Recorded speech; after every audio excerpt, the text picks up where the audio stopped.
Hi guys, so today we're going to talk about something that I feel is almost redundant for us to talk about it at this point, because I have alluded to, well, I kind of talked a little bit about it happening at the time, then I kind of alluded later on that it wasn't happening, never really kind of confirmed anything, but I think a good portion of you kind of could glean from what I'd said what may have happened. And then in my last video I gave a little bit more information, and I asked whether or not you would want me to kind of tell the full story. And I'm actually filming immediately afterwards, so I don't know what you said yet, but I kind of thought, right, I'm in the mood, I'm feeling good about it, I'm just going to do it.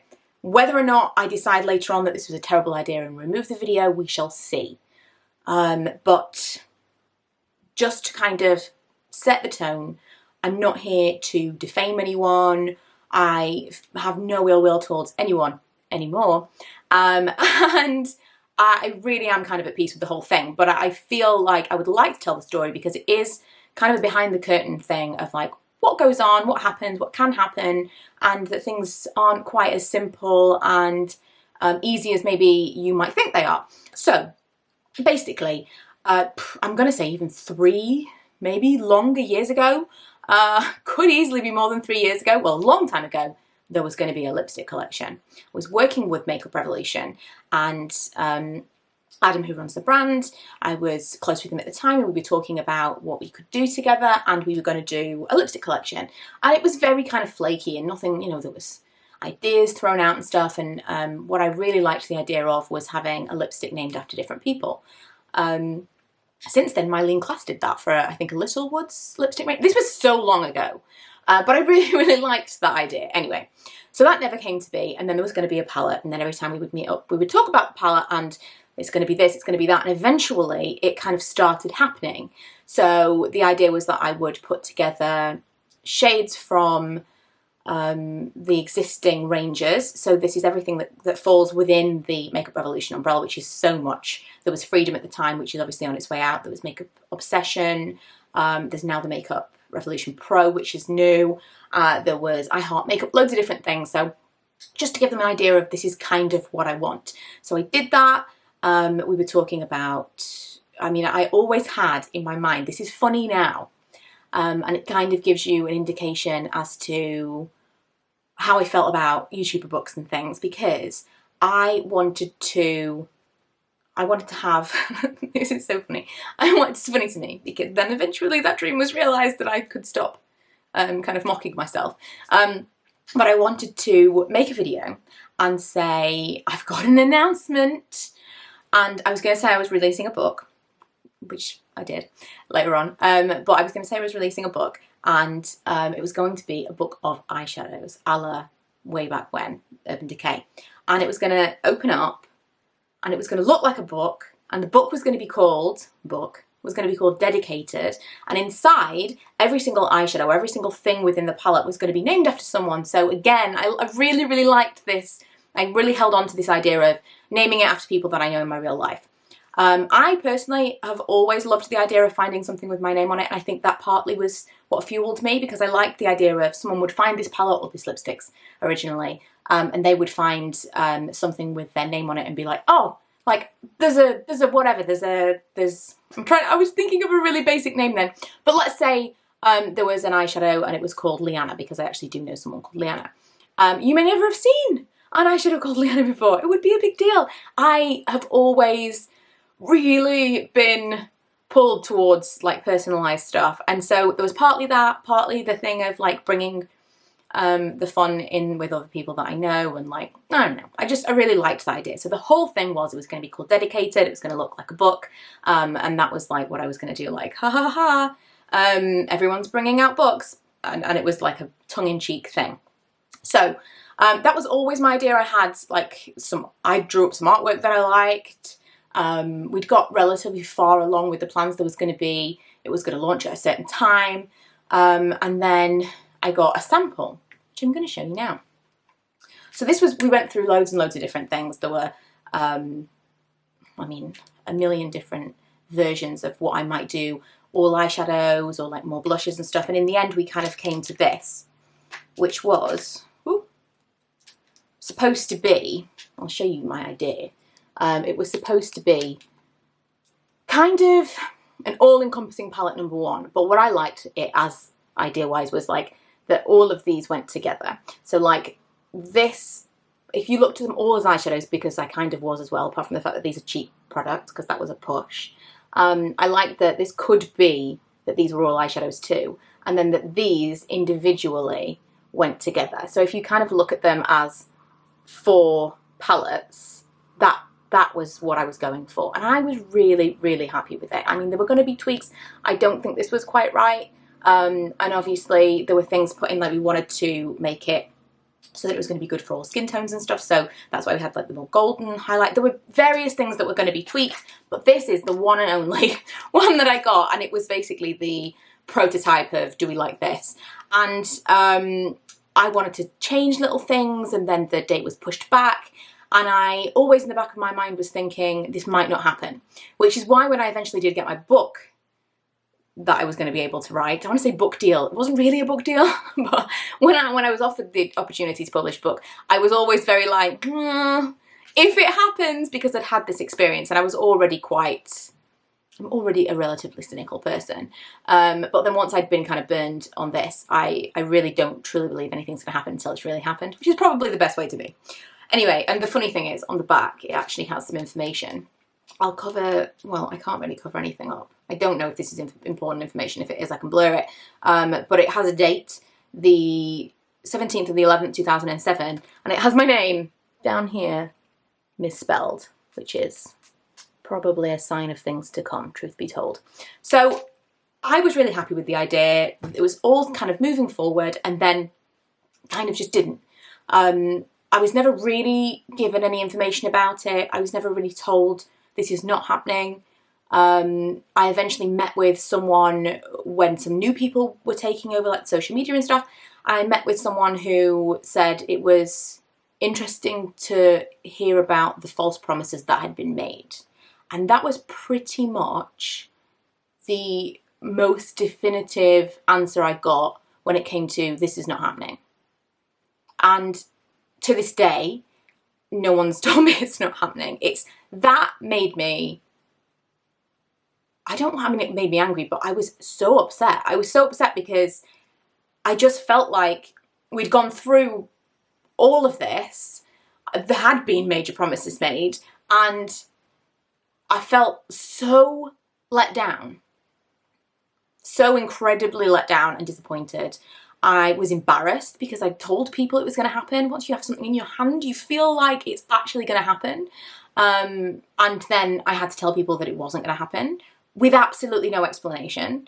I felt like if you look at the kind of landscape of Makeup Revolution, everything's quite young, and they were bringing in younger people. And I just felt it was around that time where I was starting to realise that this was not going to happen. That I made that video, I think it was titled something along the lines of Too Old for YouTube, because I truly was feeling like I'm not getting anywhere. Like it's been years.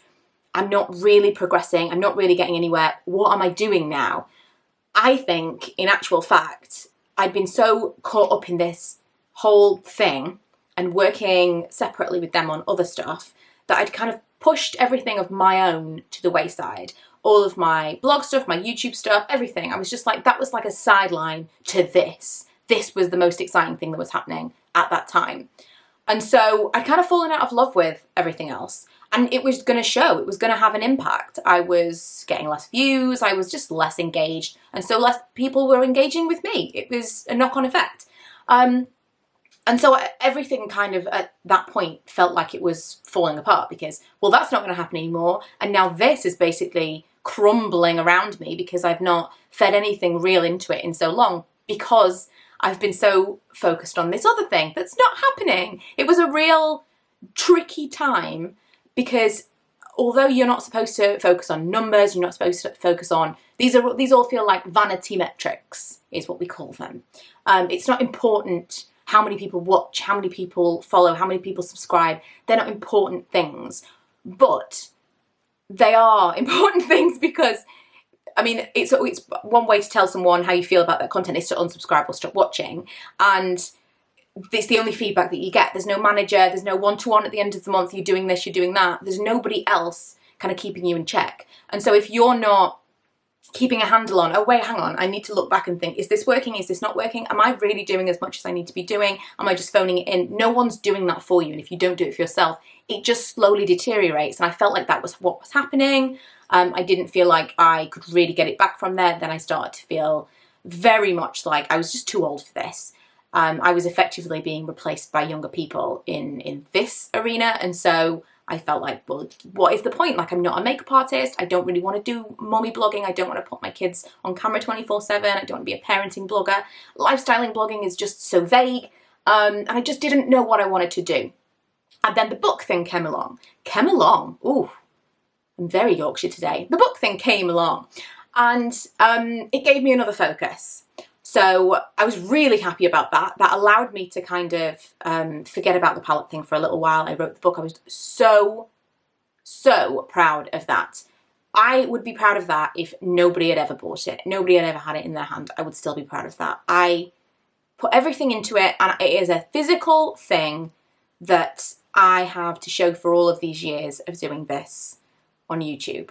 A physical, actual achievement. And that is basically all I ever wanted. And I think that's why I put so much of myself into this palette and so much, I put so much in it. And so when it didn't work out, I felt like empty. I felt like, what was the point? Like what? Well, now what? I'm never going to achieve anything that means something. Like making videos on the internet doesn't mean anything to people. It sounds vapid and ridiculous. And so to have a thing to say, oh, well, I've actually done this thing, to have some kind of tangible achievement that you can tell the regular person who does not do this and doesn't watch YouTube videos meant so much.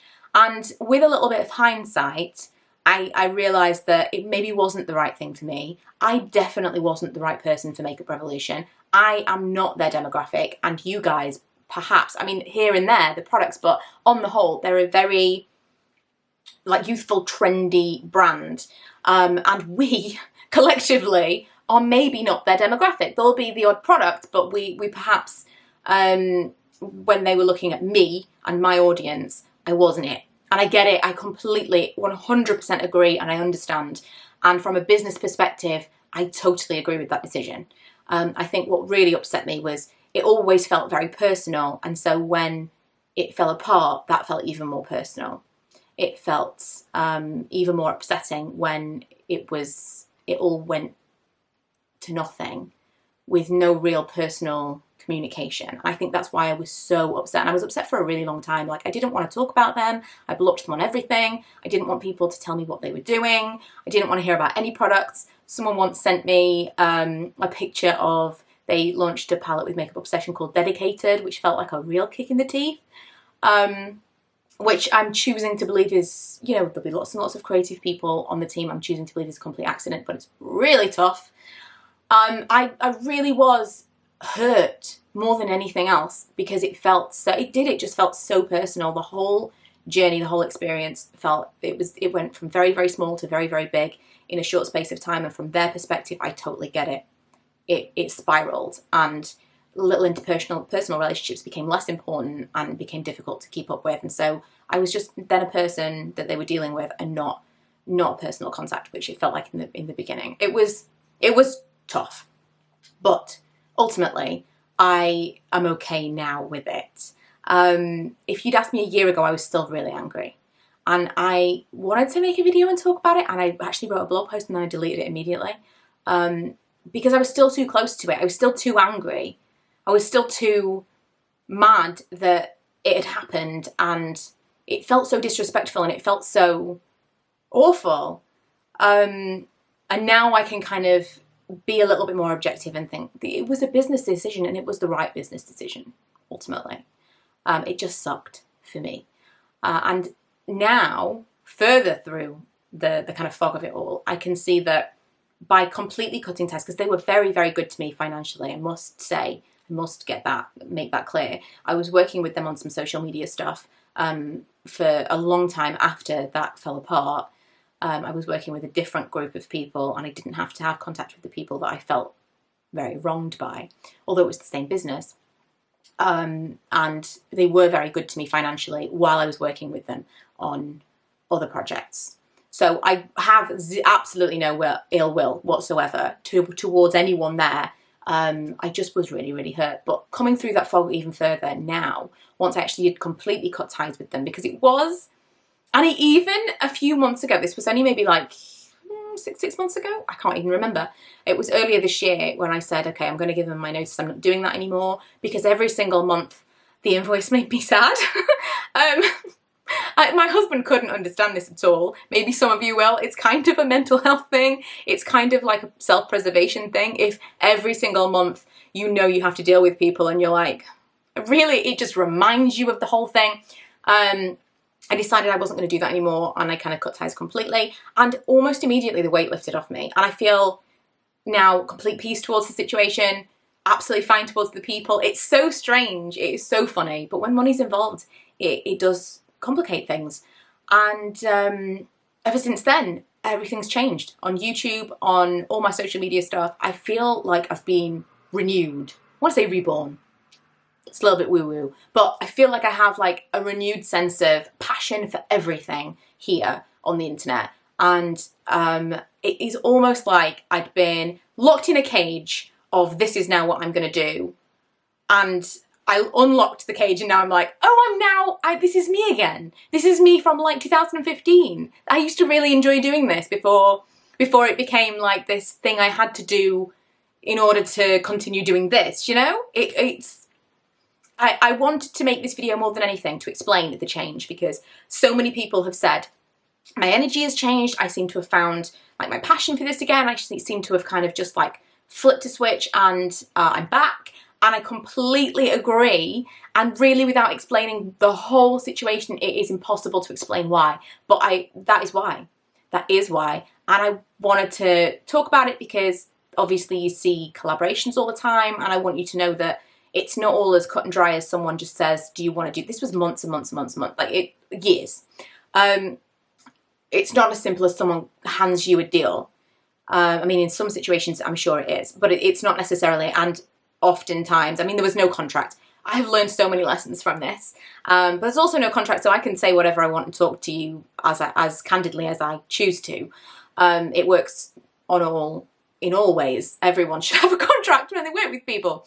But it's not always just as simple as it might seem, and it's not always as easy, and there's probably lots of stuff going on behind the scenes with these big YouTubers that we think, oh my god, they've got this and they've got that and that's amazing, but the rejection is huge because it feels so personal, because the whole thing is very personal. It's just you. People are buying into you, and you right now, if you are watching me, there's something, it's like there's something, you're buying into me in some way. And it's the same as like you meet someone and you become friends, because there's something, you have something and you're like, oh, there's something there, we have something together. And so it is personal, everything's personal. If I say something and switch you off, it's me. It's not my brand, it's not a business, it's me. I have upset you or I have made you happy. It's as simple as that. And so everything feels very personal. If someone suddenly decides they don't want to work with you, or suddenly stops responding to your emails, it feels personal, and it's hard not to make it feel personal. And I think I don't want it to not be personal, because the minute it is, it feels very detached, and that's just who I am. And so if I'm upset, I'm upset, but you have to have a thicker skin is the thing. It's a tricky situation. But also to kind of explain to people who maybe are feeling a little bit like they're in a fog right now, maybe it's a relationship, maybe it's a work thing, things can change so rapidly and just so much. Don't give up on something just because you feel like, oh my god, this has made me feel so sad, you know, I'm never gonna want to do that again, or I've got a hobby but this has ruined it. Things just can change. I can't explain to you how differently I feel now just for that one change of no longer working with them. And like I say, towards the end, there was no problem at all. There was no issue with the work. It was just me. It was all in my mind of, this is upsetting me. This is not worth anything to me because it's not good for my mental health. And it was just as simple as that. And then overnight, there was a change, and I love YouTube again. And it's worth every penny that they could have ever paid me for me to actually just really feel like this is like the beginning all over again. So like I say, I have no problem with Makeup Revolution. They make some amazing products. In fact, I'm planning on doing some wear and compares with some of their stuff that you guys have recommended recently, because there was a long time when I wasn't using them. I really was. I was very upset. But we've moved past that now. So now you know what happened. Hopefully that's not upsetting to anyone that was involved. It is just the truth of what happened, and everyone's cool now. It really doesn't matter. I know it was the right decision. It really sucked at the time. It's kind of like a boyfriend that breaks up with you and you are pissed. And then later on you're like, do you know what? It was the best for everyone. But there's a time where you just can't see it. And thankfully, I'm at that time now. And we can all just move on with our lives. So thank you for watching. It's probably a very, very unusual video from me. Don't do this kind of video usually. At all. I never have any tea to spill. I don't know really very many YouTubers. There is no drama here. But I did want to tell that story because it's been something that I've alluded to for literally years. And hopefully that has clarified for those of you that have asked me over the years, did something happen? Yes, it did. And that's what happened. So now you know. And the next video will be, I think, about my new makeup storage. Every time I'm going out, the same things keep happening.